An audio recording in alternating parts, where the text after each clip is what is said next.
Hello, everyone. It looks like we have people in our audience tonight. That's exciting. Welcome. Welcome you all to our school committee meeting tonight on Wednesday, June 16th.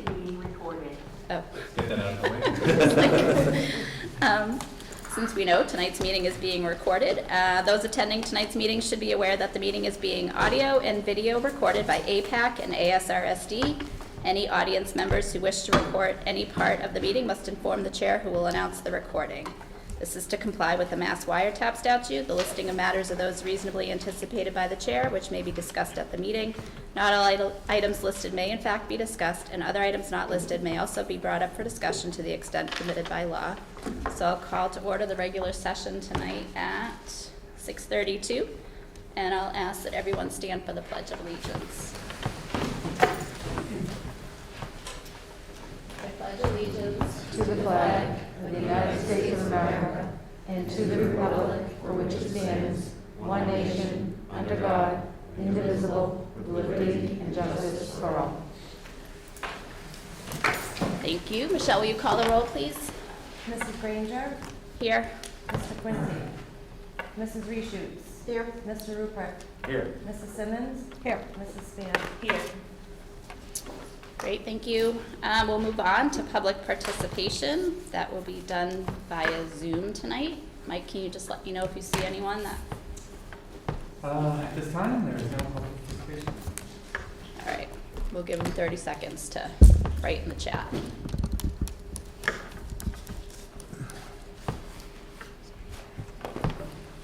Once Cheryl finds her pen, we're moving on. Do you need a pen? I've got a 100. No pen.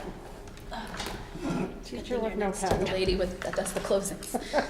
Oh, yeah. All right, so nobody in the Zoom? Okay, so we're going to move on to our consent agenda, which tonight has our June 1st, 2021 regular session minutes for release, May 19th, 2021 regular session minutes for release, April 6th, 2021 executive session minutes for release, March 17th, 2021 executive session minutes for release, and the warrant memo, which is an AP warrant dated May 28th, 2021 for $700,729.51, which is biweekly AP warrant, and then AP warrant 1154 dated May 28th for $1,187.39 for April merchant services.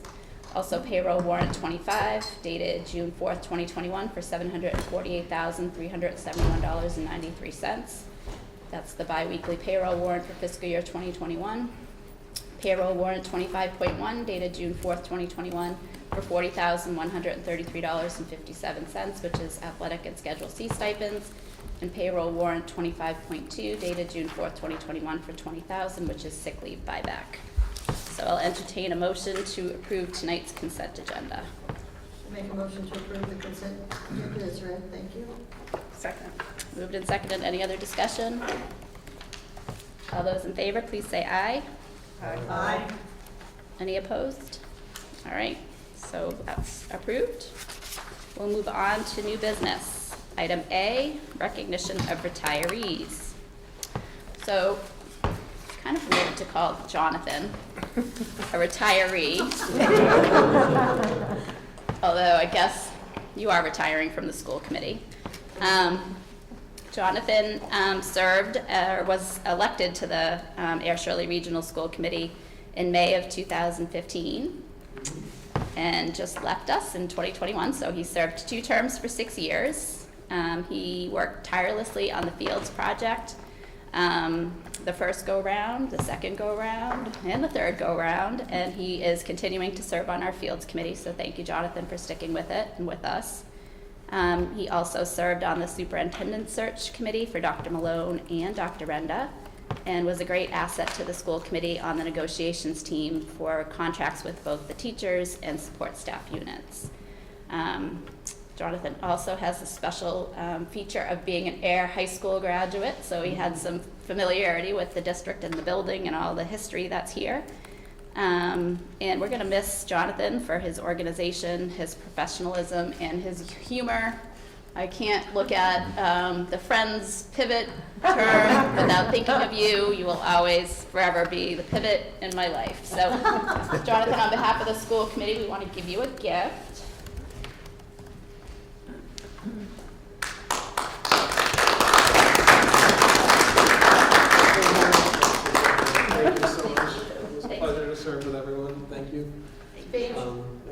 It was a great time. I think one of the understated perks is that you get to learn a lot from everyone. Everyone has a great perspective.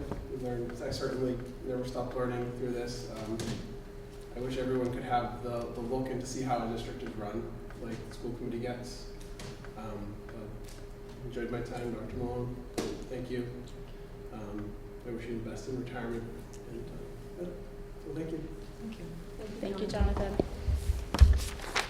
All right, so, I'm sorry, go ahead. I'd just like to say that of the many things we lost to COVID this year, I lost something is that every year, and John and I would sit next to each other for the NHS inductions, each promising that we would wear our pin if we ever on it next year. This winter I found my pin. We didn't have the induction, so I'll dig it out and wear it proudly next year. Great. Anyone else have anything they want to say to Jonathan? Thank you, Jonathan. Thank you. You're sticking around, Jonathan. We're not going to let you go anywhere. We'll We all suck you have in fun further though. things.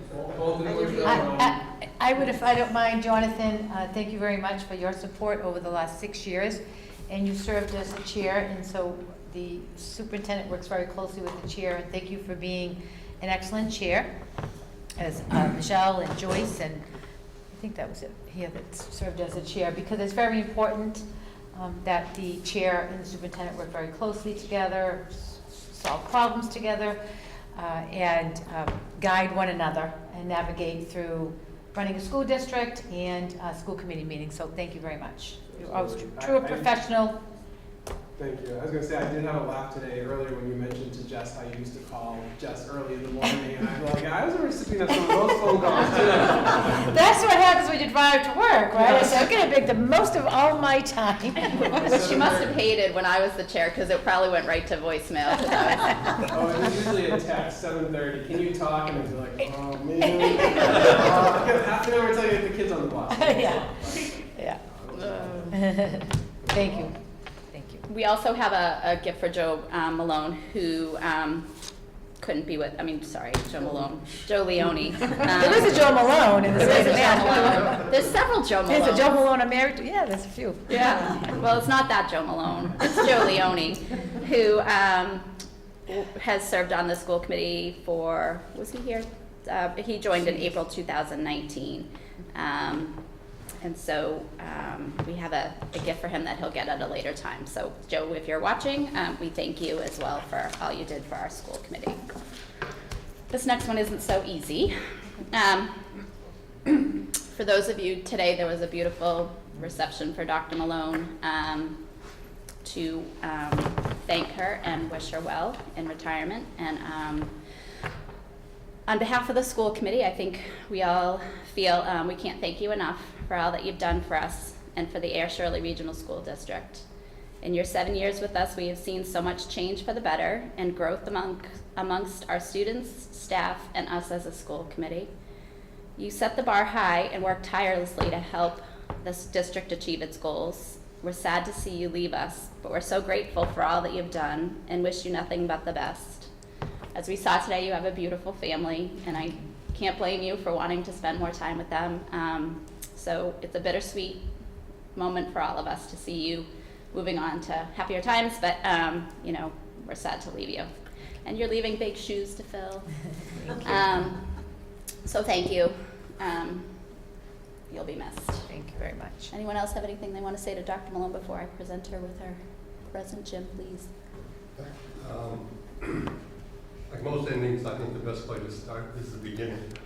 And if you look at what types of things made Mary successful, I mean, it's a lot of hard work. There's a lot of different irons in the fire all the time when you're the superintendent. But I think it goes back to her starting her career in a elementary parochial environment where you have no money. The blessing of parochial schools is that you have no money. So you have to immediately learn what's important, and what you learn is important is your connection with the students. And if you have that and you work towards that, then everything in the end is just going to work out fine. And I think that particular lesson never left her in any of the jobs that she ever had. That and attention to detail. I always kind of left her alone. I never once called her cell phone.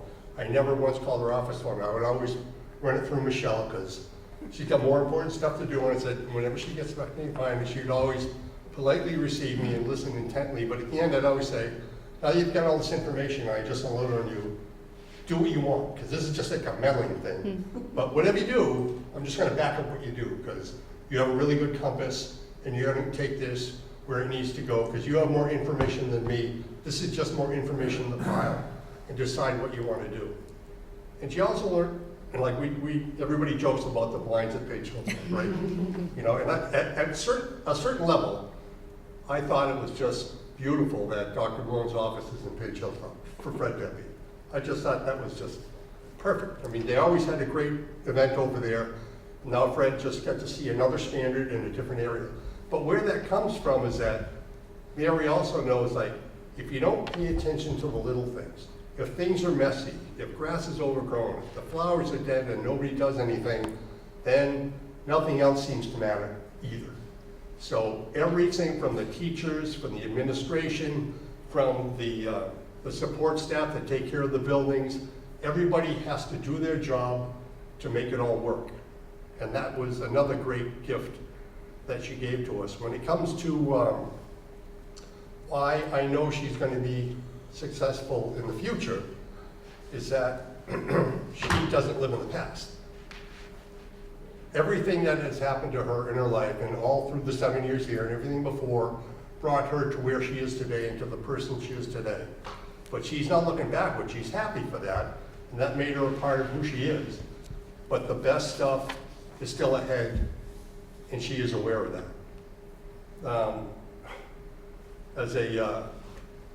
The only thing I felt bad about is, like, sometimes school committee meetings get a little testy, but that's a good thing, because they get testy for only one reason, because people care. That's why that happens. But Mary had this gift, which maybe came from elementary school, that when that was going on, she would just calmly sit, because it's something that we got to work out. That's not her thing. And she would just have this look on her face like, they're not bad people. Maybe they just didn't have snacks today. And everything would be okay, and you would just sort of move on. So I think that general outlook, that the best is forward, and finding the best in people is going to serve her well. So I have no reservations that the best is still ahead for Dr. Mary Malone. Thank you, Mr. Quinty. Thank you very much. So administrators don't always keep in mind sometimes, because you get so bogged down in the other hysterical details. And Mary would always say, yeah, but there's the kids. So I think that says it all. Thank you. Yeah, Mr. Quinty's daughter Sierra came up to me today at the reception, and she talked about that to me. She said, you always listened. And as I said at the reception, for those of you that were there, I think she was, in 4th grade when I came, or 3rd grade, to Laura White, and she was on the student council, and she asked, to meet with me. And she wanted to make change. It was the word of the week. She didn't care for something that was going on in the classroom, and she wanted to change it. So she began, advocating, for herself and for her peers too, because the student council was there. And of course, when we wrote the vision statement, we wrote about students having a voice. And she even brought up, she said, through the years, you've always listened, even when it was hard. When hard things were being said to you, she said, you listened to us, and you didn't, be a judgment, and then you took into consideration what we had to say, even though it may not have been easy. So that was really, really insightful. She's a sophomore, and she'll become a junior. So it just amazes me, the quality of the students that we have, and the students that are learning to advocate and to use that voice. One thing you said to me years ago was, it's great to have a vision and a mission, and we can read it and have it on everything, because we paste it on everything, but how are we living up to this? Because they're words, and we've all talked about that often. These are words. What matters is, are you living up to it? And nothing is perfect, and none of us are perfect, but I think I can say with 100% certainty from myself that it has always been about their kids. And I think the students have benefited by all the programs. I think it was Mr. Stelling, and I'm not making this about myself, but he was talking to one of my family members, and they said something, and she said she supported everything. The only thing I didn't support, we said, was the fishing club this year. I said to Bill, they kept trying to, one of the teachers wanted to run it, and I kept trying to process it, work it through, and I finally said, I don't know, I'm just not comfortable with the fishing club. Can it be next year? I'm not sure about liability and ponds and who's driving, you know. And I can honestly say, that was probably the only thing that I said, I just can't sign off on this right now. I just, you know, you have to go by that feeling, and that feeling was just telling me it's not the right thing to do at this time. So, thank you. I just wanted to say a few things. A huge thank you. I was on school committee before you came and left because frankly I had 3 kids in hockey playing all over New England and even beyond.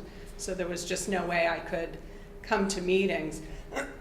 But when you came and you really were forward thinking, all 3 of my kids benefited from that. And this year was really, because bittersweet, my youngest graduated, but it was really nice to see and talk to a lot of kids. I've been on to multiple graduation parties, and you know, kids that have been under your leadership for 7 years that have graduated, they're going to fantastic colleges. They have committed to the Army or Navy or Air Force, Marines, I'm not sure, I think a couple in the Air Force. There's kids that are doing gap year or going into the workforce, and there are some kids that haven't figured it out yet, but yet they all have this really good foundation. And I'm not sure before you came, I'm not sure I would have kept my kids in this school system, but because you came and you had this vision, I kept them here, and it's been wonderful. So thank you. Thank you so much. Thank you. I won't put Chris and Erica on the spot. I know you guys are new, so I'm gonna unless you do want to say something, I'm gonna give Dr. Malone her gift. But I do want to say, I've said 100 times that we've always had the right people at the right time, and you were definitely the perfect person at the time.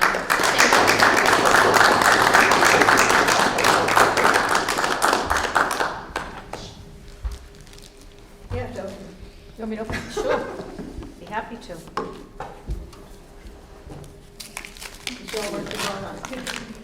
Yeah, the other thing is, talking about the students, today we were having a discussion with the students, and they were talking about how they've had the best opportunities being in the school district. And being a small high school, as you know, I have always said, it's like getting a private school education in a public school because of all we get to offer. And one of the students said, that's what I loved about it, because I tried like 10 different things. I was able to try 10 different things, because in a small high school, everybody's vying for kids, right? To be in the golf team, the track team, the softball team, the baseball team, the drama club. And so kids, students would experiment with other things. And then they found out, like, I don't know how many students went out for the drama club and decided that, oh my God, this is like for me. I'm loving this. And so the students themselves recognize the opportunities they have in a school that is small, with a supportive school committee of everything that was brought forward to you as well, because you supported every club, every educational program, every curriculum resource that we brought forth to you and asked for your approval, you approved. So you take a lot of credit. It's a team effort. As I wrote in my newsletter that went out today, it takes the educators and the families and the communities to work together for the betterment of a school district. It's not done by one person, but thank you. I know you've probably seen that card 100 times because I saw it on your desk. Oh, yay. Oh, thank you so much. It's so fitting, so that's why I'm sure you're getting it over and over. Thank you. Well, I know it happens a lot with Hallmark cards, right? We all end up, if you go to The paper store or people have so many cards, and cards that you don't have to take a loan out for. Right. This one you won't need Wesley's truck for. Oh. Did it fit? Yeah, I'm definitely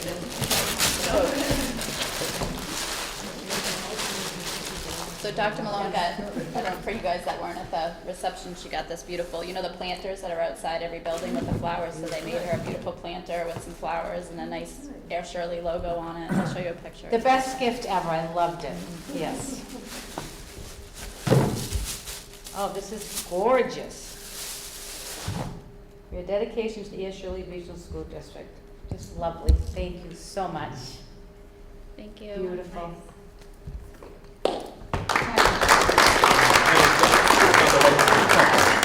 It's so gorgeous. Thank you so much. And you can look at that and look at how much time you lost worrying about the school. Yeah, that's true.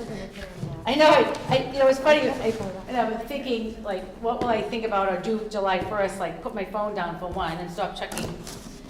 But I was thinking about snow days, and what will it be like to, you know, I'm sure originally I'll first have that anxiety that you always get a week before the storm, you know, starts being predicted, and now you start thinking, oh boy, and people start asking, what are you gonna do? And then other superintendents, and we're on an email chain, and it takes a week to get to the storm, and then finally you just pull the trigger. It's like, okay, we're going in, we're doing a delay, we're closing, but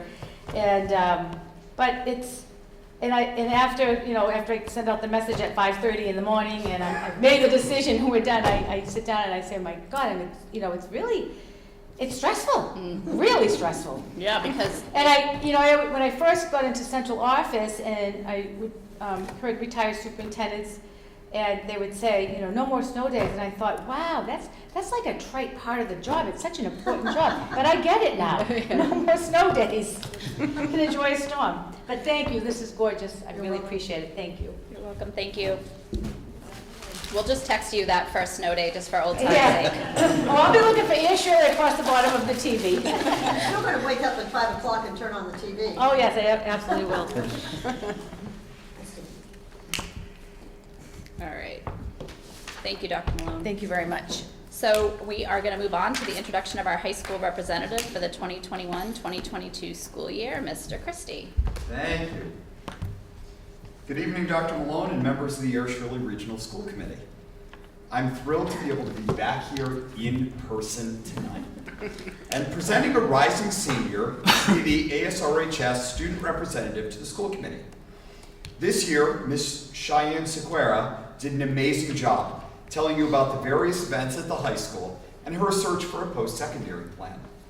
At this time, I have the pleasure of introducing the student representative to the school committee for the 2021-2022 school year, Miss Alicia Town. You may recognize the last name. Or the face.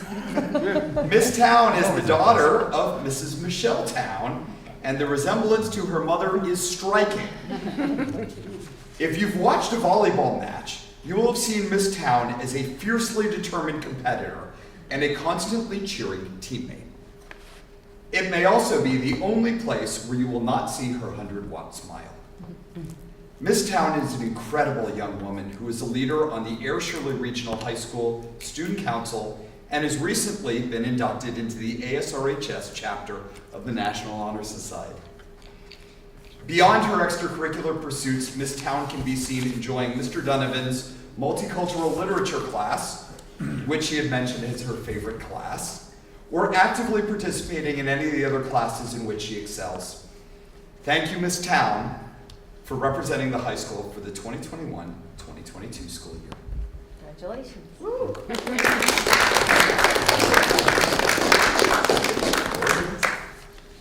Hi guys. I'm very excited to be on the committee, sort of, and give you my ideas and like update on the school and stuff. So thank you. Thank you. Thank you.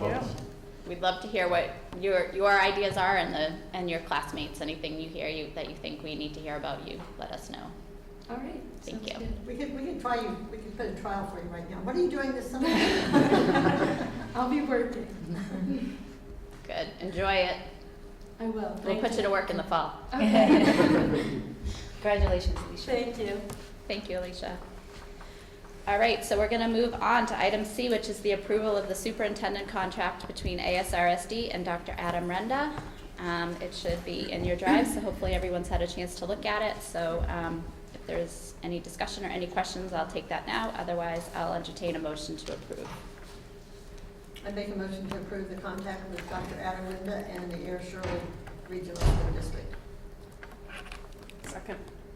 Moved and seconded. Any other discussion? All those in favor, please say aye. Aye. Any opposed? All right, great. So that's done. We'll move on to item 7, the superintendent's report. Thank you, Madam Chair. The first, I sent out a newsletter today to the community, so most of you would have seen it as parents.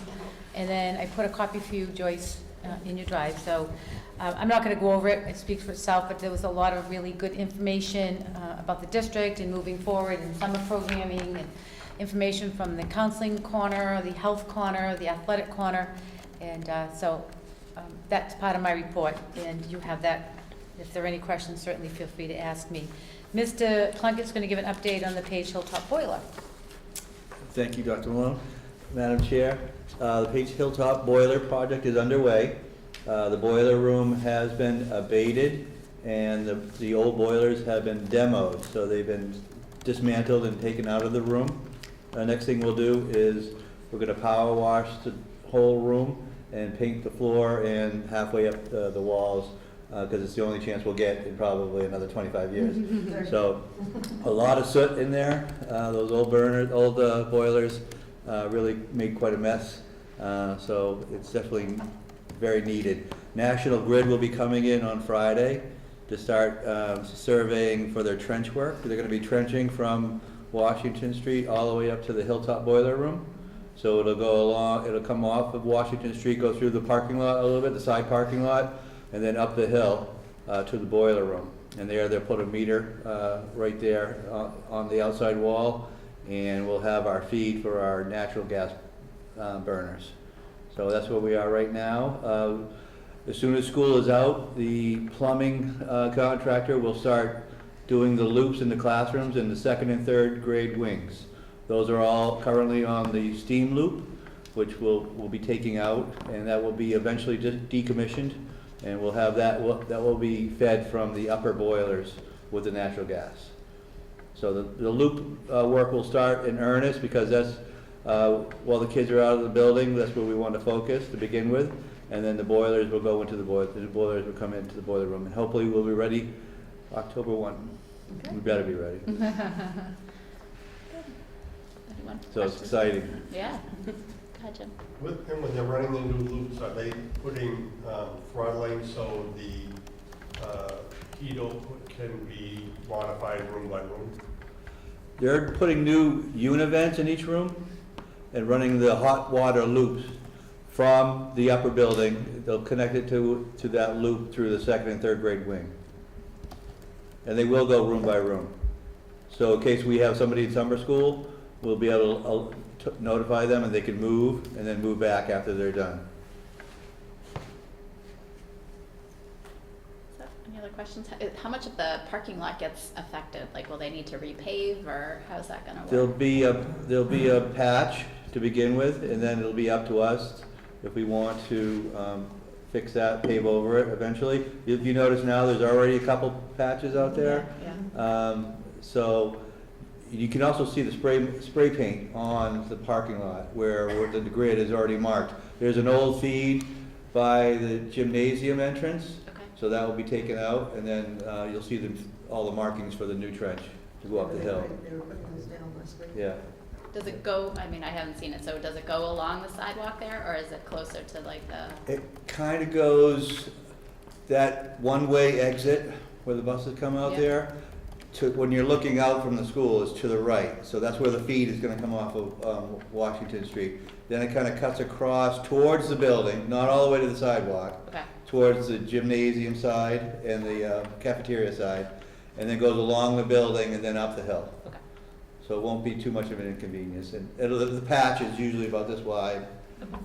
for the trench. Thank you, Bill. Is the fuel vault decommissioning a part of this? That's- Fuel vault? The fuel vault, the tanks, Yeah. yes, eventually those will be decommissioned and taken out. Or secured in place, I'm not sure. But you just need to talk to Mr. Johnson, because that's the purview of the fire department. They're the permitting authority.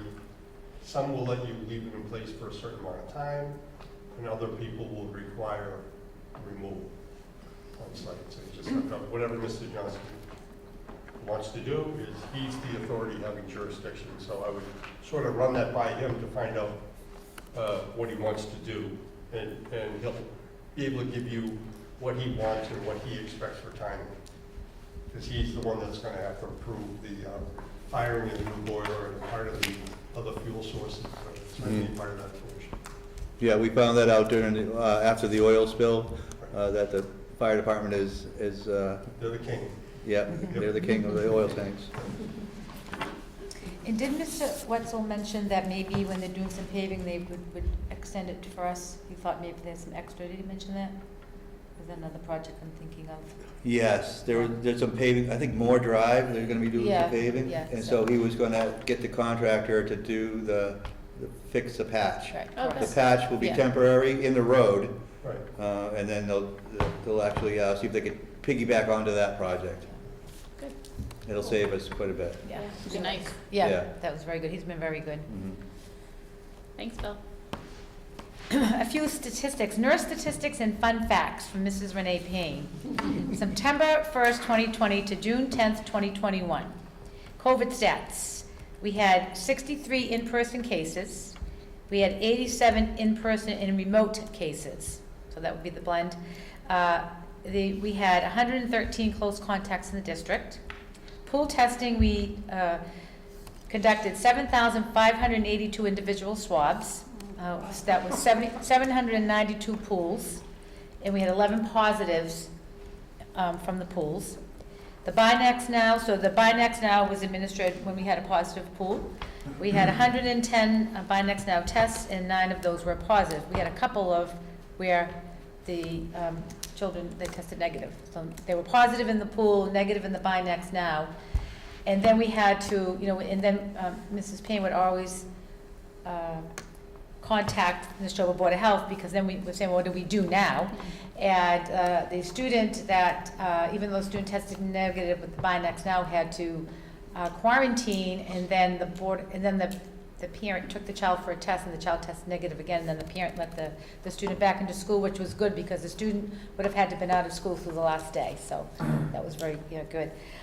Total nurse visits at all 4 schools, 4,690. That's a lot of visits. We actually, Page Hilltop is a very busy, all the offices are busy, but Page Hilltop in particular has the largest number of students. So in our ESSA 2 grant that we're currently writing, we're going to put in for 0.5 nurse for the Page Hilltop in that grant, yeah. Because we also, remember, we have the Keystone students at some of those rooms, and some of those students have some medical issues, and part of our contract with them is that we'll do some nursing services. They do have their own nurse as well, but the nurse isn't always on site, so we're going to put that in, because that's a lot of visits. And she writes, thank you for all your help this school year with COVID. It definitely wasn't easy at times, but we made it through. We should all be really proud of our results and the fact that we had no in-school transmission the entire school year, and we didn't. So, and just say here at this juncture that, again, thank you to the teachers, thank you to the nursing staff, thank you to the administrators in the buildings. As I said, it's a team effort, and nothing gets accomplished without a team effort. And I am very proud of the Air Shirley Regional School District and how we handled the pandemic, how we brought kids back to school seamlessly. We never had to pivot once and shut down the schools, even though there was pressure on me. And people get nervous, of course, and in health and such. But when we looked at the evidence, and we looked at the cases, when we consulted with the Board of Health and we consulted at DESE, the decision was made based on that information that I would say we're not going to close at this time. So everybody, it was a tremendous effort by all in the school district, and as a school committee, you can be very proud of every single person that works here, because they made it work, and they made it work for kids. The other thing, I just informed the committee, so you may have read in the news about the emergency order was lifted, and then some of the remote options, or the emergency orders under the pandemic. We were all told to have an in-person meeting this week, because the governor had not signed off on the remote option.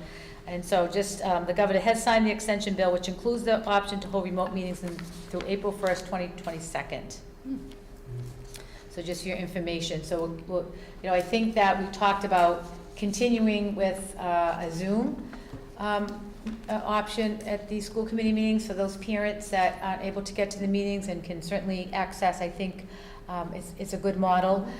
We talked about Mr. Tebow taking this on, but through our discussions, he doesn't want to commit to every single meeting, so we have a plan in place. I discussed with Michelle that we could compensate and give other people in the department an opportunity to make a little extra money and come in and do the Zoom meetings for you next year. So they can have experience. Yeah, yeah. Well, they're not all the highest paid either, Joyce, and so I always say when there's an opportunity to give others an opportunity to increase, what they have, very proud to do that, and Mike agrees as well. So I think it's a good model. With the government's order, will committee members participating remotely be allowed to vote or not? I mean, I remember last year sitting outside the library in Plymouth, New Hampshire for the meeting, and I think we all were somewhere at that point. So the rule before was that you could attend the meeting, you could ask questions, but you couldn't vote remotely. I think I can check that out for you and get verification of that, but I think the extension of the remote option would allow that voting. So I think so the extension is the remote participation in holding remote meetings as they stand right now, so I think you'd be able to vote. Yeah, so Yeah. I think we would. But My personal opinion is that if you're remotely attending, you count for the quorum and your vote counts. right.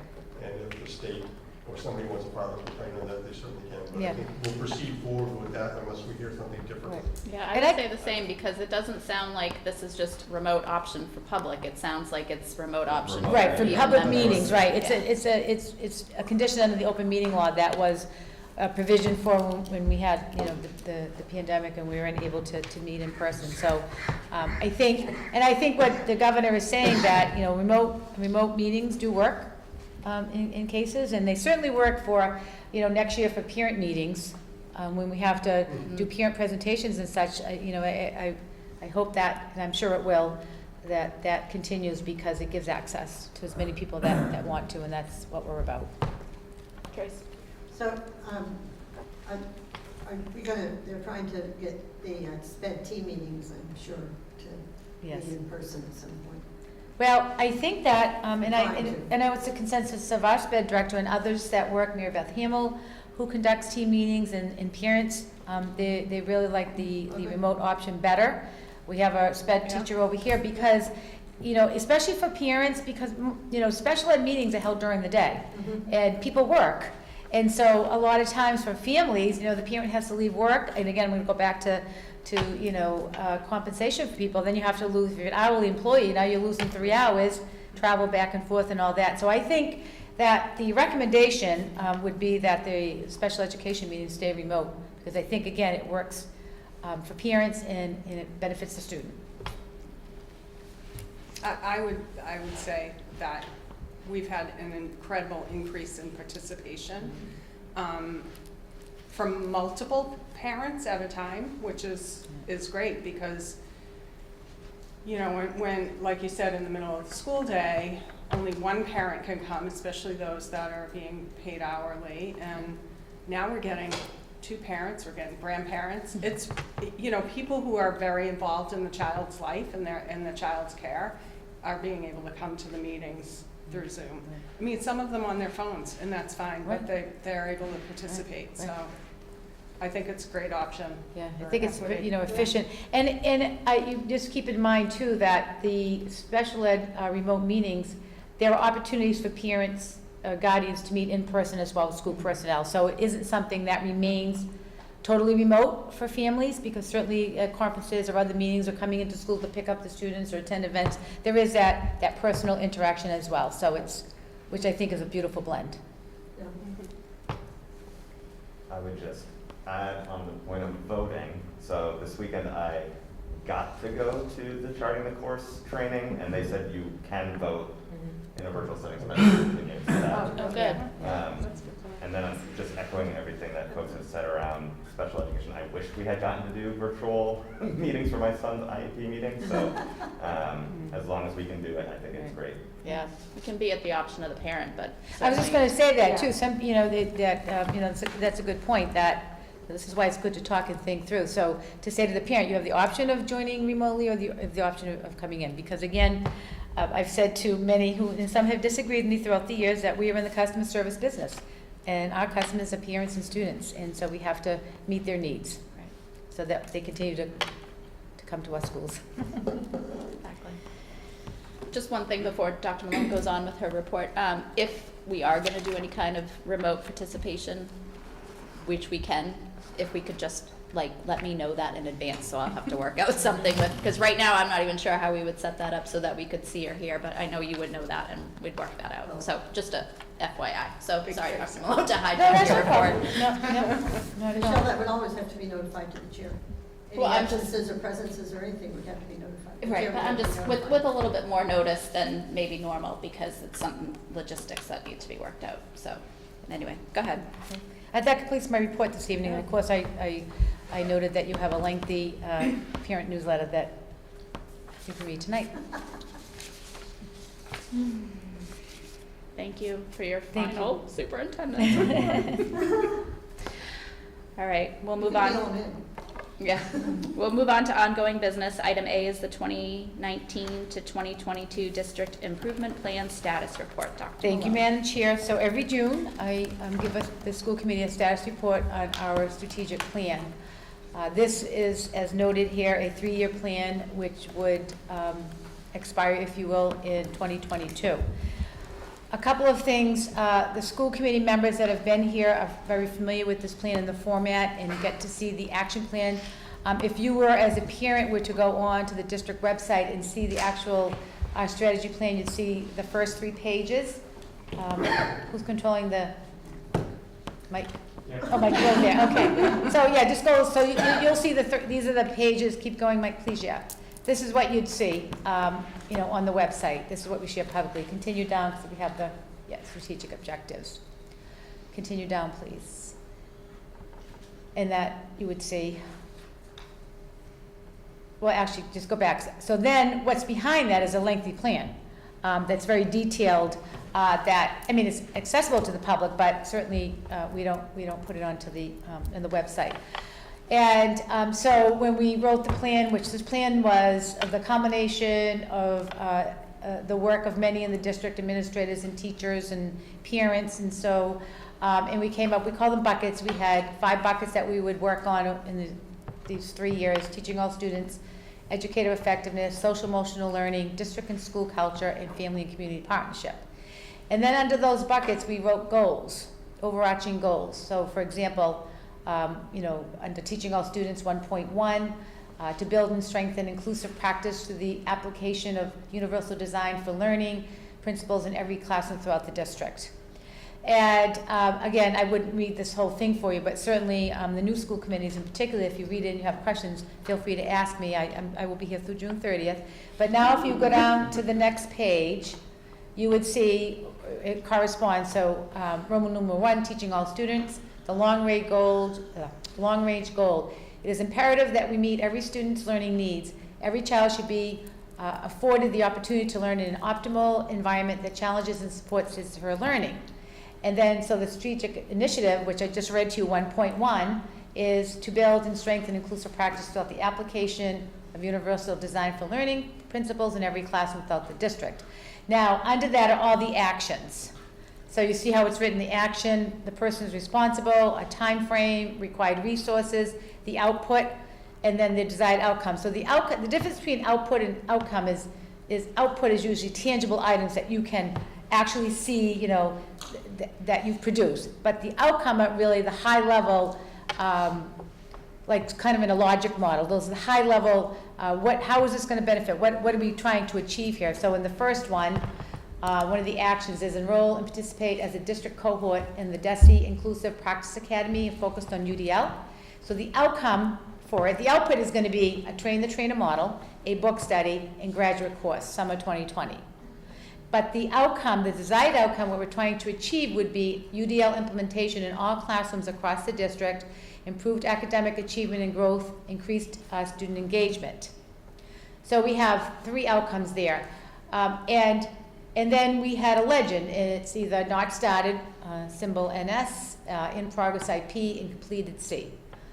And so what Mr. Cleary and I, the exercise that we went through is to go through the action plan and to look at every single action and to determine where we stand. If it's in progress, it's not started, or it's completed. Now, of course, the pandemic for the last 462 days certainly impacted the strategic plan. But I will say that we still accomplished some of the work that's in here. And I've been meeting with the administrators every single week. We call it DLT, and this district plan is linked to every meeting. Now, there are times when I don't access it, but I certainly, because it isn't a plan that you take it, you write it, and you put it in a drawer, and then it gets stuck. So we've all talked about how that happens. And then the school buildings, the administrators create school improvement plans based on the district improvement plan. So, it's a lot to digest. What Mr. Cleary and I did do is we went and we made notes. So, and we did an asterisk in the first column of the action just for us to get a footing on where do we stand. So, for example, under the first action, the cohort concludes in June of 2021. So that UDL, that Inclusive Academy. And that was a 3-year academy. I think I had started it the year before. And then the second action under this is develop a professional development plan that supports educators in the implementation of universal design for learning. And then the third is implement UDL principles in every classroom with fidelity. So we've made a comment there that says we need to continue to reinforce and expect UDL implementation in all classrooms. So that's how I conducted the status report. I'm actually going to just go through the red. I'll start for a minute and see if anyone has any questions first before we move on. Yeah, there's a lot in here. The other thing I want to point out is, as you notice, it will expire in 2022. Since I've been here, I've written 3-year plans. Some people write 5, some districts, but I think 3-year is a much more manageable plan, and certainly you're in education. We're always assessing, reassessing, looking at output, looking at outcomes, and then where do we need to make some adjustments and revisions. So for Dr. Render, I think so this plan has 1 more year, so it's a nice segue for him. Because when he comes in, I would imagine, and I'm not speaking for him, and I'm not saying what he should or shouldn't do, but I imagine typically there would be what we call a listening tour, and he will write an entry plan. Those of you here, if you remember my first year, I did an entry plan, presented it. I didn't present it until like January, February. And then from the entry plan, from the findings and the plan, then he would then rewrite the strategic plan. So it's a nice segue. So he has a foundation to work with, and of course with Mr. Cleary, to look at where we've been as a district, where we're going, and then he can do his work. So if you could scroll down, just some of the red, like this next one is 1.2, to build a sustainable culture that demonstrates universal commitment that the use of data to support student learning is not just a best practice, it is a fundamental moral responsibility. And we started building the database teams, and since last March, I was running those teams. I was a facilitator, and they were excellent. We did a lot of great work on the data teams, and we had teachers on, and they really, really liked them. But as it says, we suspended them due to the pandemic. And so they can reconvene them in 2021. So we have a district-based data team, and then you have a building-based data team. And that's the structure, the systemic structure. We developed a centralized dashboard. It's under the purview of the district and the building data teams. Continue down, please, Mr. Tebow. And then we're still on the first bucket, 1.3. And implement research and evidence-based instructional strategies to increase rigor and high expectations for student learning at Tier 1. So Tier 1 is where 80% of the students are and where they learn. And some students, would have to go to a Tier 2. It's a multi-tiered approach to learning. When a student is what we call in Tier 2, it is for a very short period of time to go in and scaffold, what instruction the student's missing, and then back right into Tier 1. It's not something where a student stays for any amount of time. And one of the things that I'm sure Dr. Renda will be introducing to you is that the Department of Education has created what they call pathways for learning for next year. And the premise is building relationships, social emotional support for students, but all students should be exposed to grade level teaching. So what we have a tendency when we start each new school year is to do a lot of review. And review for kids can go on 5 weeks, 6 weeks. You may have had your child come home and say, "Oh my God, it's so boring, we're still reviewing." And students, again, it's kind of a whole group approach. It's not a criticism, but we really want to start learning grade level material on day one. And the Department of Education is certainly supporting that and has put out this very detailed and dense document that directs districts to start with grade level. And then when you identify a student who may not be at that grade level construct or strategy, then you go in and you provide on the spot support. And then you scaffold what they need to learn, and then you can bring them right back to the grade level material. Because after all, the curriculum instruction in the state of Massachusetts is based on a set of learning standards at each grade level that every student should know and be able to do by the end of that grade to successfully go to the next grade. So it's a philosophy I fully support, and it's a philosophy that is equitable. Because again, people aren't making decisions about who should learn grade level material and who's not ready yet. All students should have access to grade level material. Okay? Mary, when do you think they'll reevaluate that as they go on? And so now we get to December or January, and there's a lot of feedback from the schools that because of the pandemic year, this is not working the way they thought. Well, we're bringing in support. So we're in the ESSA 2 grant, we're hiring interventionists. Yeah, we're going to hire interventionists to support the learning in the classroom. So that way, particularly, I think I mentioned to you, the first grade teachers had asked to meet with me in Page Hilltop, and they were looking for some reading support. So we're going to put, grade 1 reading interventionists in both Laura White and Page Hilltop. So every school is getting 2 interventionists. We also are hiring reading specialists, because your services and support really needs to be at the elementary level, because that's where kids are developmentally ready to learn to read. So we're putting, most resources go into the elementary level so that we're not sending students to the middle school with the reading deficiencies that now become much more problematic. We talk about social emotional, stability for children, that it impacts a child's self-esteem moving on to middle school and not being able to read, especially significantly below grade level. So. This year, DESE was hell-bent on running this MCAS thing, right? There was not going to be any give on that. Everybody pushed where they could, and they said they were going to do it. But now I look at it, it's like, now it's in their court. Do you know what they're planning to do to accelerate results so we can make time adjustments? Because now it's all on them. They asked us to do it. Everybody did it. Now they should have a plan to accelerate. Normally we wait a long time to get results out of that program, way too long for what they're doing. Are they going to put in adequate resources to return results to find out if we have to make adjustments for our plans for next fall? Well, extra resources and such, it's a local decision. That's why we're using ESSA money, and they will tell you, use your ESSA money to put in those extra supports. The commissioners certainly has heard loud and clear from superintendents and districts that we need a quick turnaround with the results. And they have promised a quick turnaround for the results, I think maybe June for the multiple choice, though, for the objective questions. It's not such a quick turnaround with the, the writing piece. So I don't know, I haven't heard anything more. They put out a communication today.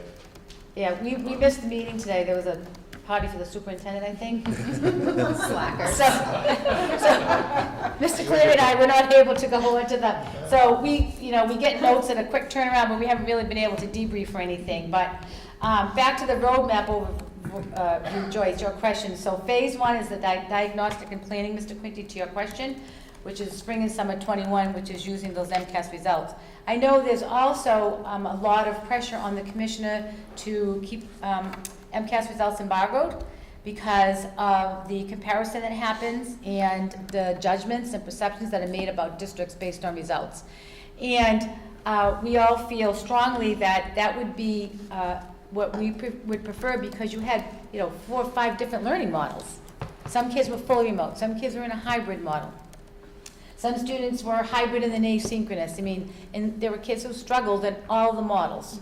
And so I agree that maybe, to look at grade level standings and say, grade level standards and say, be able to determine or conclude or, assess which group of students did well or not well. Did remote students, did they learn? How effective was remote learning? How effective was the hybrid? We have a scope and sequence map, so we know when standards are taught. So did we see an increase in student learning and mastery when we came back in person April 5th? I mean, so there's a lot of triangulation that you can do with the data, which is good. But it certainly shouldn't be where, we're in the public eye all the time and then feeling pressure and comments and things that are made that it's not fair. And, I mean, we were all over the place and everybody did the best they can. And we all know that, it's been said enough. But to your question, Joyce, so phase 1 is the diagnostic and planning, spring and summer 2021. Phase 2 is the launch, September through October.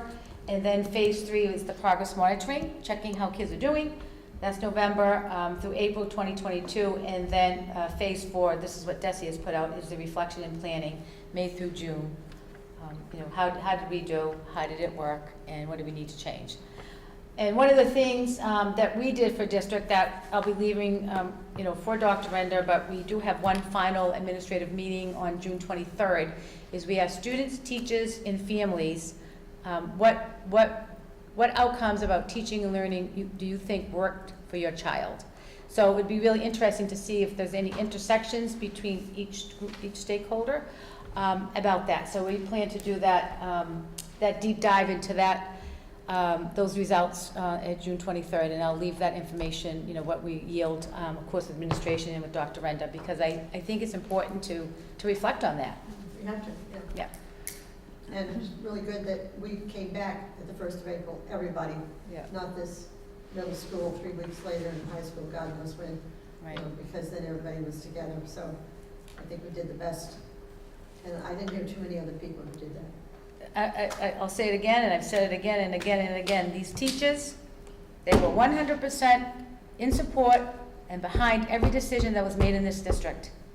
And we all marched and we went forward, whatever the plan was. Charlie? We did, really. I mean, I can't thank the teachers enough. And when you see them, thank them, because there was no resistance or protest or, differing of opinion. I mean, there was anxiety, of course, there was fear, there were those things that we all had, but we knew that we had to do for the students. And we also knew that the staff built a lot of trust in the school committee and the administration based on all the work we did over the summer to make the building safe.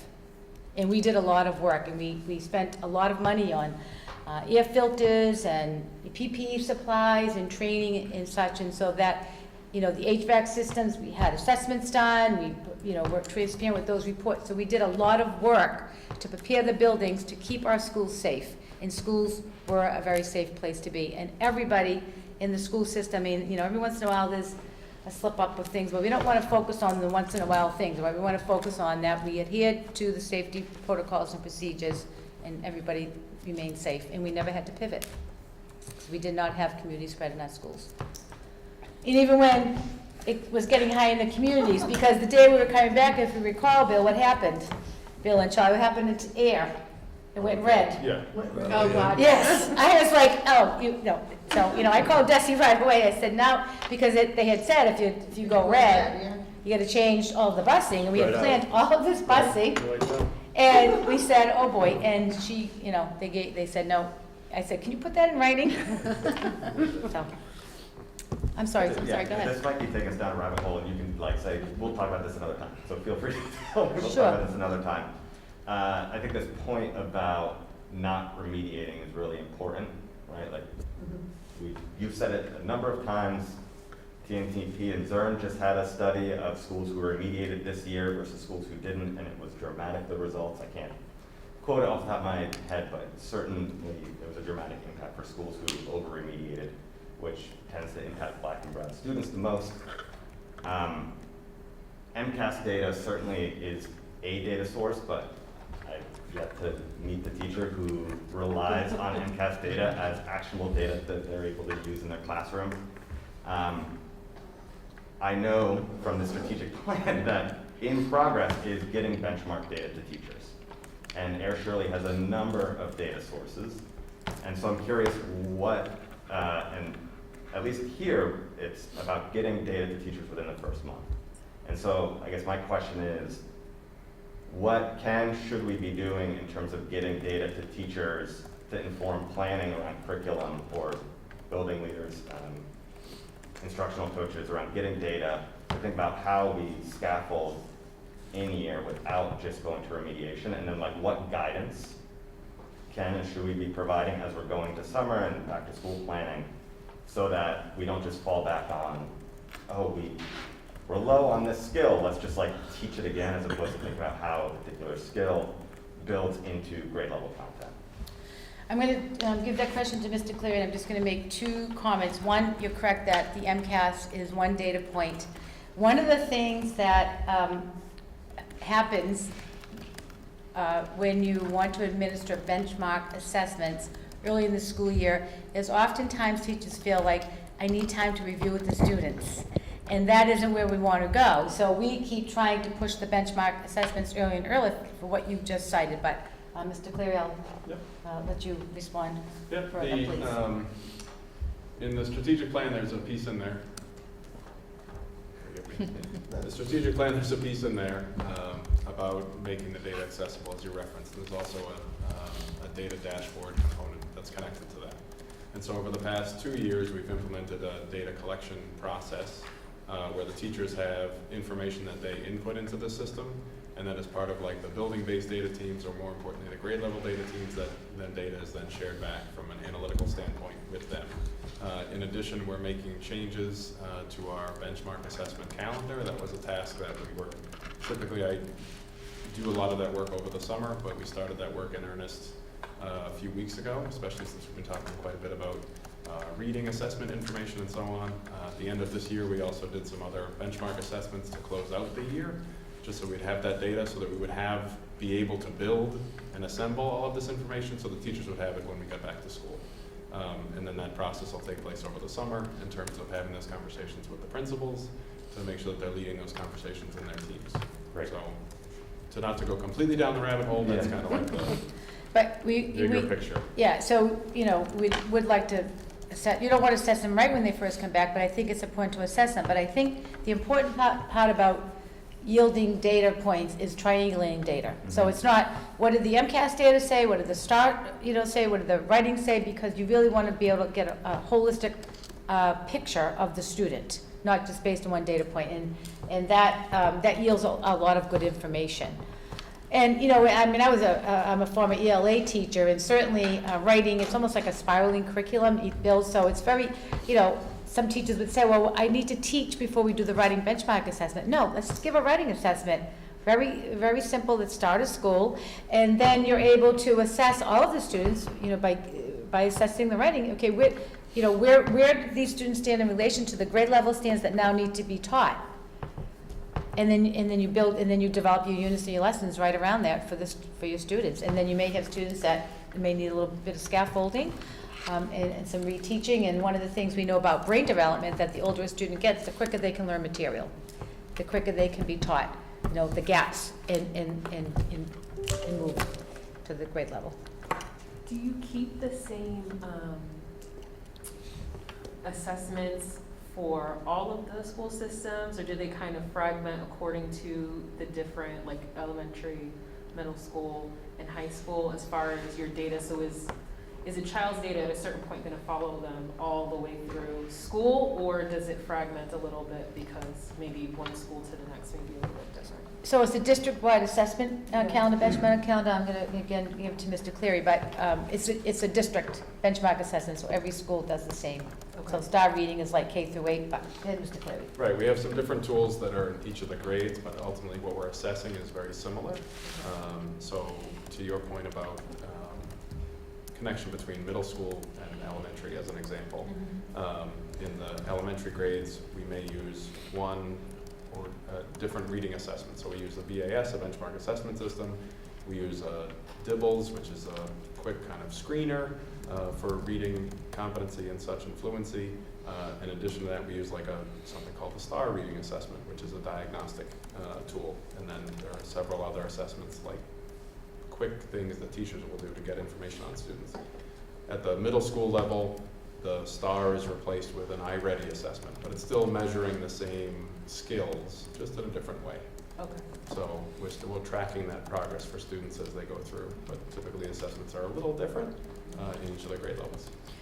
Yeah, so the STAR and the iReady, the middle school piloted the iReady this school year, and I think they really liked it. Some districts are adopting that, but you know, every time you adopt something new, then there's a learning curve and there's professional development, and then there becomes fidelity. So sometimes it's, you know, it can be challenging. The BAS that Mr. Cleary talked about, that's a literacy program, that responsive literacy program we pivoted to way back.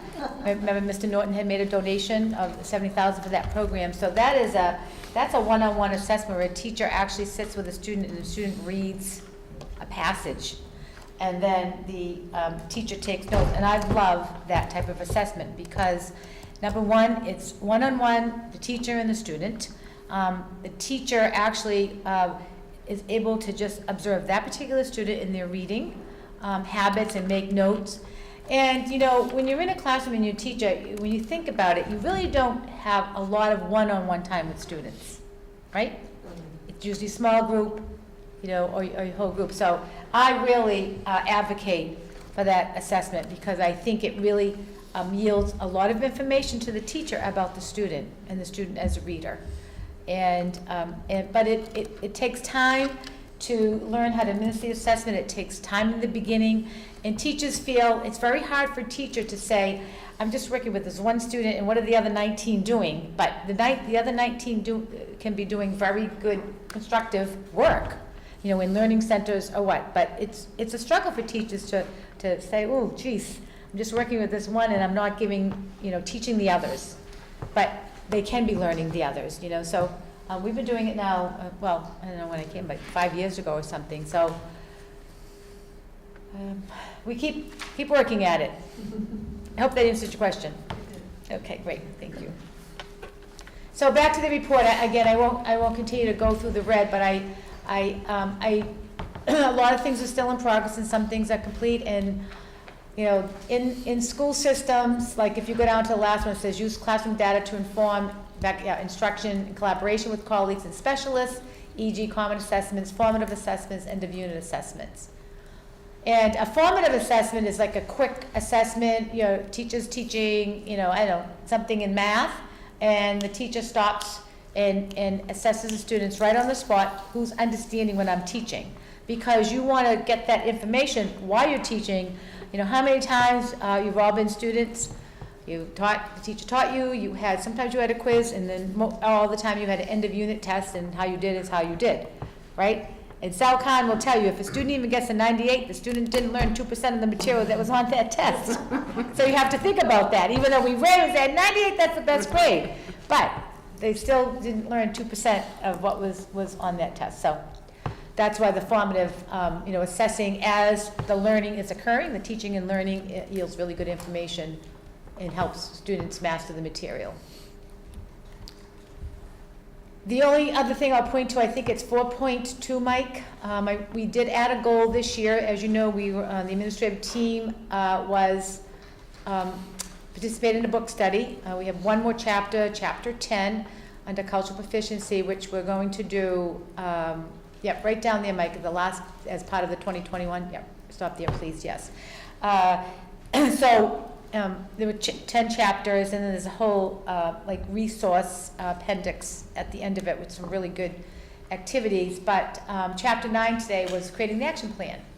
And so Mr. Cleary and we added this to the district improvement plan that is part of the 2021-22 SIP. The SIP teams will begin to develop an action plan to improve cultural proficiency with 1 to 2 goals. And the resource would be the manual that we've been using, and then the outcome So the output, right, the tangible piece is the action plan, but the desired outcome is that to become a culturally proficient leader to support long-term change efforts, develop a powerful teaching and learning environments that ensure student, scroll down a little bit, please, success, that ensures student success for every student.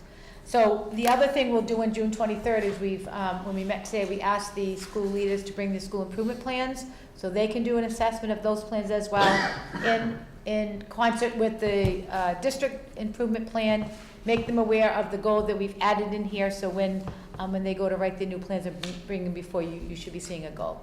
Okay? And other than that, I can leave it for you to read and, ask questions, and I'm happy to talk about it any time. Thank you. Thank you. Are there any other questions? Yeah. I didn't want to cut anyone off. Okay. Joyce, you good? I've lost it here, but one of the goals was to have the state core fully implemented by next year, or by this, or was it for this year, the pandemic? Oh, Mass Core. Yeah. Yeah, so so that was one thing I didn't accomplish. I had it on. Sorry, I didn't mean to. Oh, no, not a problem at all, Joyce, no.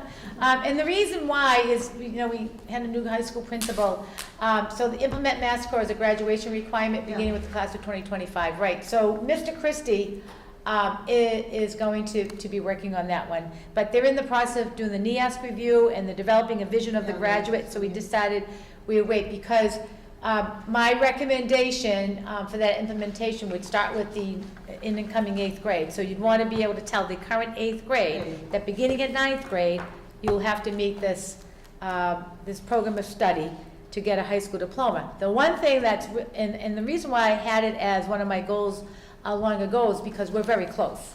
Because the high school program of study very closely aligns with the Mass Core program. That's why that's why I thought. Yeah. So it's just a few in the electives, I think. Just a few. The specifying electives. Yeah, is the big difference. But we want to make sure that all students are going to have access to that, because you don't want to implement something where, again, some students, underserved students may not be able to meet that benchmark, and so we certainly don't want students not graduating from high school. So you started these. Yeah. That's a Any good other- question. Thank you, Joyce. Any other questions before we move on? No? Okay, so we'll move on to item B, update on the Air Shirley Regional High School Field Project. Sure, this is going to be quick. I gave you an update at the last meeting, but I received a communication from Mr. Chowick that they're tentatively scheduled to begin field work for the survey next week. The field work will probably take 2 days. And they are going to be moving up the geotechnical investigation sometime in the next few weeks. This will include probes into the track and field and baseball outfield. And they were inquiring about any activities of the summer they need to be aware of. And the electrical engineer will be visiting the site in the next few weeks to review existing infrastructure. And that's so far where we stand. Our next meeting, I think, is July 19th. Great, And that completes that report. thank you. We'll move on to the policy review report for our sexual harassment policy. Mrs. Cheryl Simmons. Okay, I did send this to everybody last week to kind of look at, just to give a little history so everybody understands. We were tasked with updating the sexual harassment Title IX policy. There were multiple documents that I ended up just creating a new one to make it clean because it was getting messy. Myself, Jonathan DeForge, who was on the school committee at the time, and Mr. Quinty met a couple of times and took the sexual harassment policy and sort of rewrote it, trying to make it more what I guess we called user-friendly and language that was more readable, and then we sent it to the attorney, and then he sent us back basically like I highly recommend you use this language because it's very Legal. Thank you. So then not our last meeting, the meeting before, which I think was May 19th, we had that document that was all the legal kind of definitions and all that, which is all in black here. Now, I did look back at what the attorney had sent us, and I can't even remember when it was, to look at before the subcommittee met. And I just kind of changed the order a little bit because the original document they had sent was in a little bit of a different order. What I added was what we hadn't written this introduction, but this was, and maybe Jim could clarify this, this was written for the previous sexual harassment policy, which made sense to me because it was more of like what our school system expects around behavior. And then it gets into all of the definitions and the legal kind of pieces. Now, I know there is some formatting stuff that needs to be cleaned up. And I think there's some stuff that's a little repetitive with what is written in blue. But I wanted to get everybody's feedback before I really finalized it. But it's my feeling, and I don't know how the rest of you feel, that we need to include the language that the attorney said that we should be including the way it is written, with some kind of introduction for, that's a little more, user-friendly, so to speak. I think, since Michelle is an attorney, I talked to her a little bit about attorney language, and yeah. Oh, I remember our talk, go a couple ahead. of weeks ago, and you had said that there's probably a real good reason why it's written this way, because it's it's so serious that you want to make sure that people reach out and get the support from an attorney if needed, with interpreting what this is all about. So, any thoughts or comments, or am I supposed to read through the whole thing? Okay. So can I just ask you a question? So the blue stuff is the black, like, what version are these from? You know how we've had multiple versions from the Yes, attorney? so everything in the black Yep. is from what we received back from the attorney that we looked at from our May, I think it was May 19th, could have been the 17th, whatever the second meeting in May was. I changed a tiny bit of order because I compared it to what they had given us last year, before we then ripped it apart, only to be told, put it back. So that, all of this is basically the attorneys. Yeah, the attorneys that we received at the end of May. Okay. Okay, and then the top part in blue is the introduction that we had included when we were doing the kind of rewrite. I just felt like it suddenly just jumped into definitions and there was no introduction, and it just made sense to kind of make it more about our school, and as a member of this community, we expect you to respect this policy. And where did you guys get this language? So I think this came, and Jim might be able, because I think you were on the committee before that, because this language came from a previous committee, and then we closed it up. Yeah, well, we had the directors, the attorneys had their recommendations. We had the MESC thing, which referred all sorts of statutes and federal definitions and stuff, and we really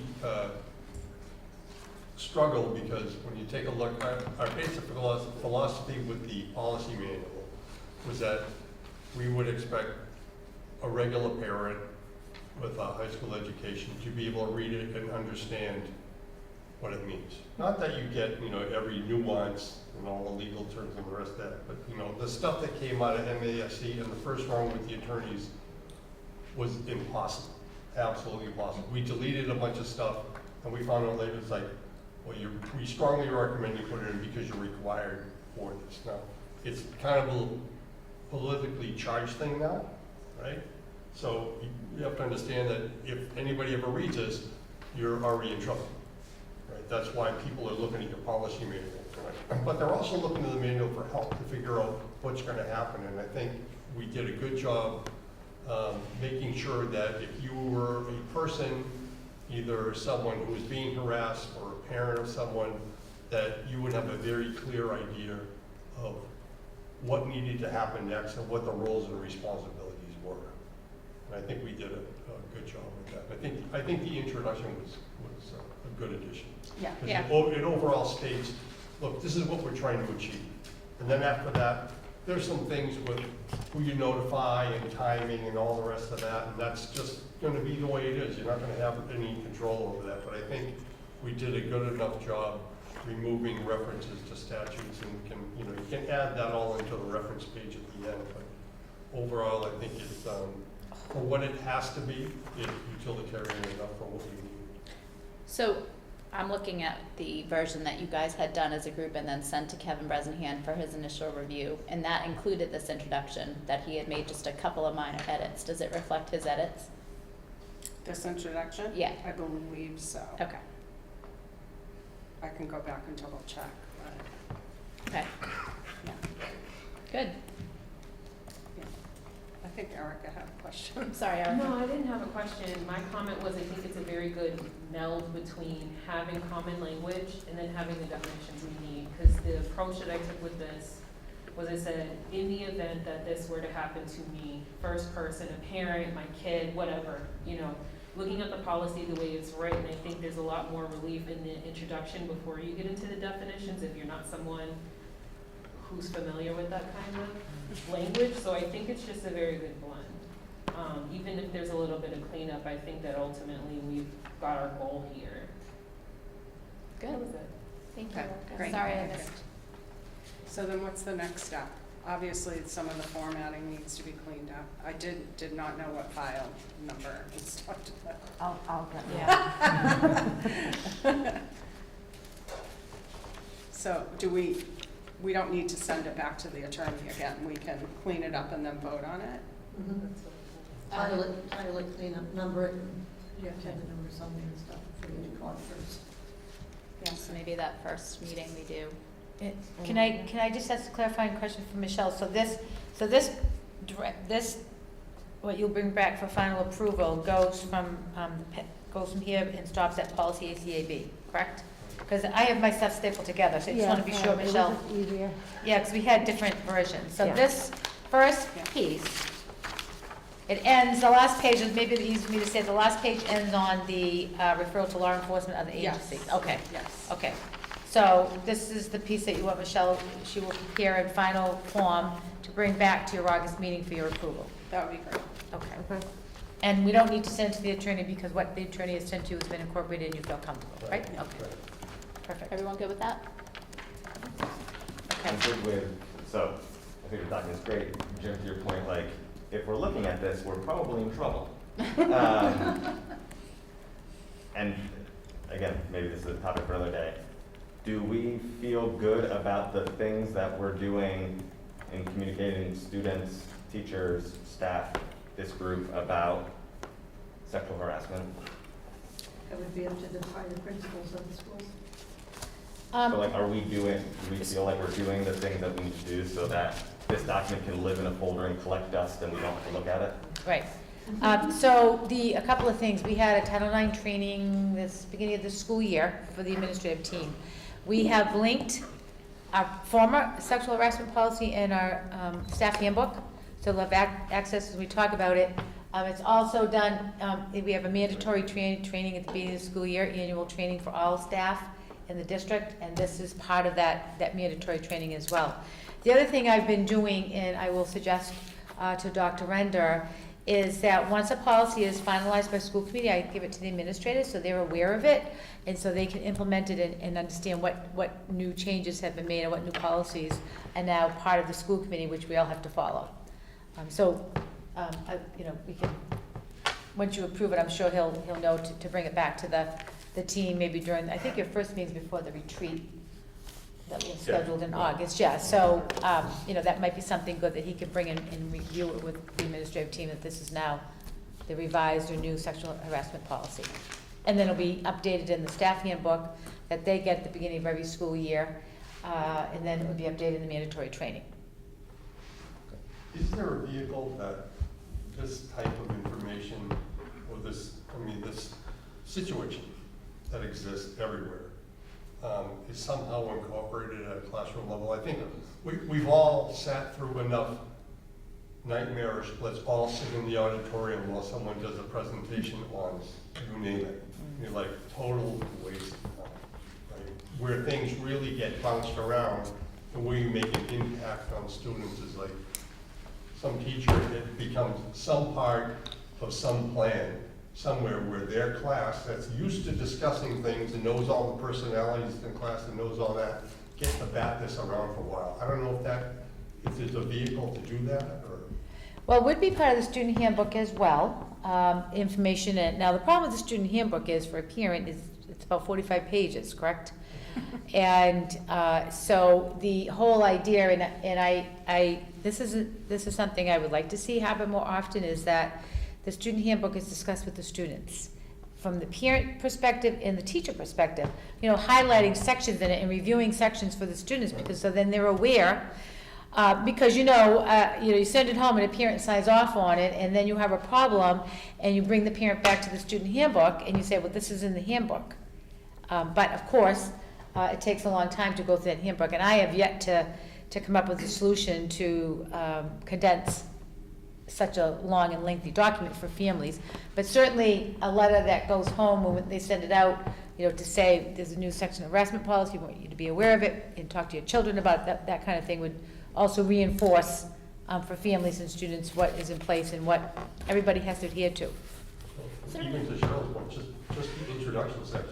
Right. That's all you're looking for. Right. They don't have to. Yeah, good point. Because the technical language gets hard, Right. as Erica pointed out. As long as there's some ordinary language, so everyone has access to it, and doesn't have to deal with the technical language that can be very legally.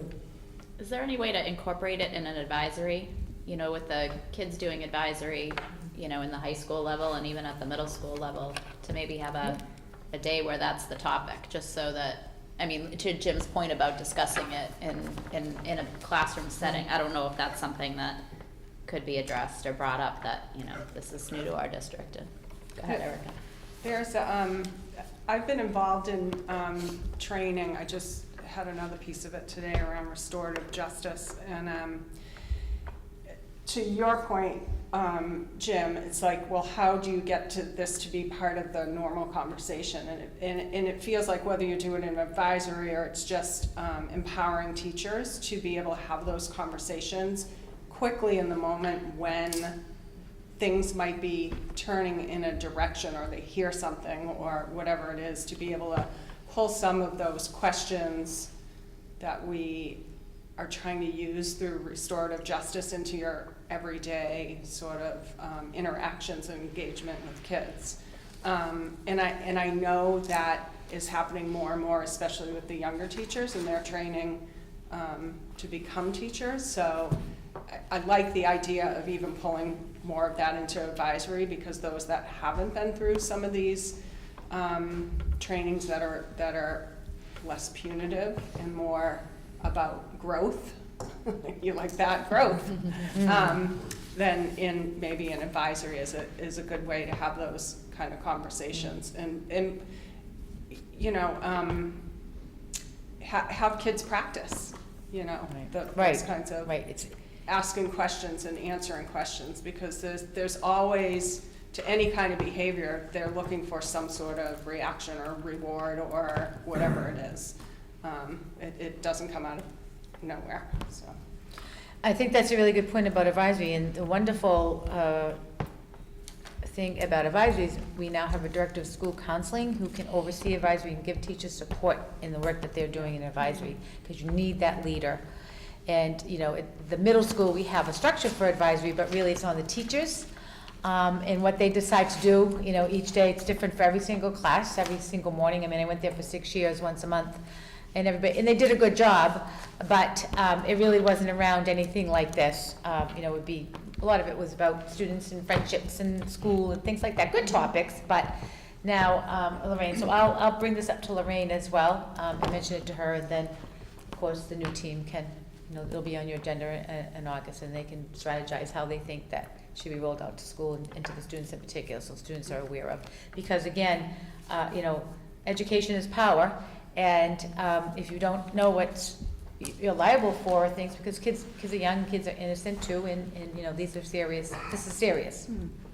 And so you want to know what the boundaries and what the legalities are, so certainly.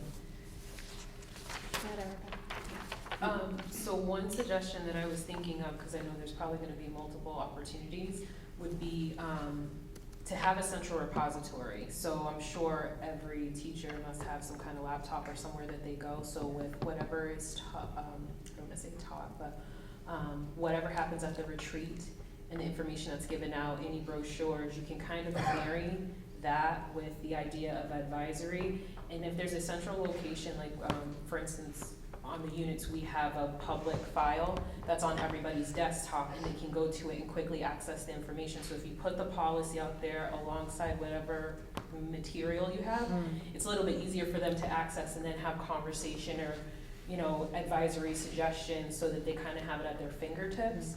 And, it might take the pressure off rather than them having to go and find it or quickly have a conversation with the student one-on-one if they need it. Yeah. That's a great suggestion, and the other piece is too, teaching it in the health class. Yeah. Is another good piece. We just actually are purchasing some health textbooks for the middle school through the grant. As a 2 grant, we have to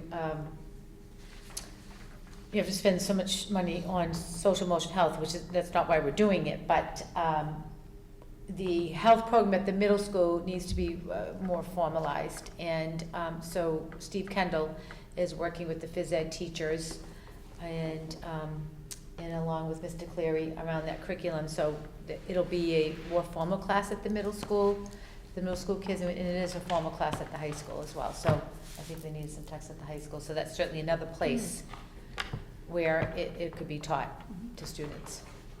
Good. Anybody else, anything else on sexual harassment? Doesn't sound right to say it like that. Would you like to invite sexual harassment comments? Is that? No. All right, so we'll move on to chairman's notes, of which there are none. Are there any other topics for discussion not reasonably anticipated 48 hours in advance of this meeting? Madam Chair, if I might, if everyone noticed that you got a sign-up information thing about the annual school committee conference meeting in November, and there is a timeline on responding to that. So if you're planning on doing it, I would recommend it if you get down there for the keynote speaker. It's worth it. It is going to be in Hyannis again this year, and so just get the information into Ms. Town. Yeah. So that. Yeah, and so I've been going to both. The MASS is this summer, the Executive Institute, and then MSAC is in November. And for new members, I highly encourage all of you to go. It's a wonderful experience. The workshops are fabulous. You have a hotel. Everything is taken care of for you. Michelle will make all the arrangements. So really consider about it and ask for more information. The brochures come out, and I don't know what the theme is this year. I know they've already determined the theme. Yeah, but yeah, they have keynotes and they have vendors, and it's really, innovation is present. And then you get to talk with other school committee members. So talking with other school committee members and listening to keynote speakers, if you miss everything else, if you never go to anything else. Yeah. So great. yeah, it's really nice. They have a big dinner the first night. We've always gone. Joyce has always gone with me, and there's a nice big dinner, and the food's pretty good. And our attorney has us over one night to another restaurant, and it's a really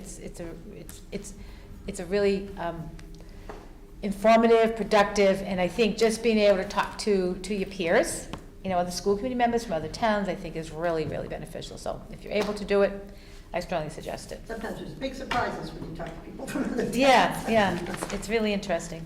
That actually reminded me of something, Joyce. We had talked about scheduling something this summer. Yeah. And if I could task you with doing that. Sure. Because you had started it. If you Yeah, want I to think we schedule. should we need to meet with Dr. Rinda, and we should do policies at the same time. I just have been dragging my feet, but thank you for the cake. I'll take that. Okay, thank you. And actually, I think you were talking the week of the 10th. Yeah, so I think if, I'll check back with everybody, make sure they don't have vacation plans. Okay, good. So we'll see how many people we can get out of 6. and take an afternoon maybe in the library here, you know, so it'll be casual, and we can maybe hit some policies and then have them ready to run September 1st, or our first meeting in September. Okay, so if you're gonna check with us again, because I Yes, I have some will. limitations on that week. Okay, great. Okay, well, we'll just change it for you. Yes, that's what I expect. No, that's fine. Okay, so if there's nothing else, I will ask Ms. Cheryl Simmons to do our communications, which looks really short. It's very short. So tomorrow, on June 17th, is the eighth grade drive-through graduation. It starts at 6:15, but they have it split up. So students whose last name begins with A through K arrive between 6:15 and 6:30. And then students with last names beginning with L through Z arrive between 6:30 and 7. And that is at the Air Shirley Regional Middle School. On Friday, June 18th is a half-day, last day of school for grades preschool through 11. Dismissal time for the high school and middle school is 11:20. And Laura A. White in Page Hilltop is at 12:15. Lunch is not served. And then Friday, June 18th also is the senior prom from 7 to 9 right here at Norton Field. Under the stars. Under the stars. And I don't know, should we check the weather? Oh, it's supposed to It's be gonna be beautiful. good. Is it under the, we have a nice tent anyhow, that'll be set up. We Yeah. rented another tent, That's yeah, awesome. it's gonna be nice weather. I think it's the nicest day of the week. Bright Listen, sun. you have the weather god here, it's going to be beautiful. Yeah, graduation. The weather's always been at our side, it's gonna be good. Yeah. Yeah, and that's it. Great. All right, so I will entertain a motion to adjourn. It is now 8:08. Madam Chair, I make a motion to adjourn at 8:08, the Air Shirley School Committee meeting, and say a regretful goodbye to Mary. But you can come anytime you want. I can. You won't Thank have you. us work. I can zoom in. Remember, you know, part of my Say that speech same- was, right, what do they say about characters doing what you're supposed to do when no one's watching, so, and I had it in my graduation speech, I took it out because I was writing, but somebody's always watching. Yeah. I feel like I've been in that That's room not true anymore. with the white bookshelf. Yeah. I feel like I've. No matter where you go, you're on camera, you know, I mean, today someone's always watching, so remember that, so. I'll have to, you know, be incognito though.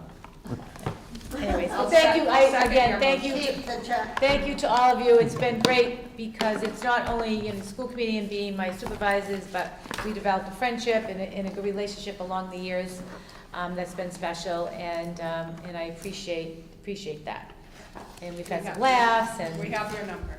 you have a We number. have your- We've had some ties, we've had some laughs, and but we managed to persevere and get through it all. So thank you very much for everything. Thank you. And I'll still be here through June 30th, so we don't have to make it this final goodbye. And I thought it was, you know, if we gave you a clock so you could be on time, but now you won't have to be on time, you're Hey, retired. one final note, I was saying, so I've been here 7 years, so I calculated about 154 school committee meetings.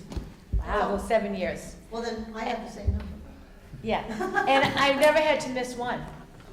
Ask my family. Yeah. I never, ever. And you know what else I thought about that? I said, and I've had great health, so thank you, Sheila, because I was never ill. Knock on I don't even like to something. say it, Knock on right, something. because Italians say, my husband say, don't be saying that, because you're gonna jinx yourself, but there you go. that's pretty good. Well, now we have even cleaner building. Yeah, everything's great. All right, so I'll take a vote on adjourning. I made a motion. I know, and it was I seconded. said second. So all those in favor, please say aye. Aye. Any opposed? Anyone to stick around? Yeah. All right, we're adjourned at 8:10.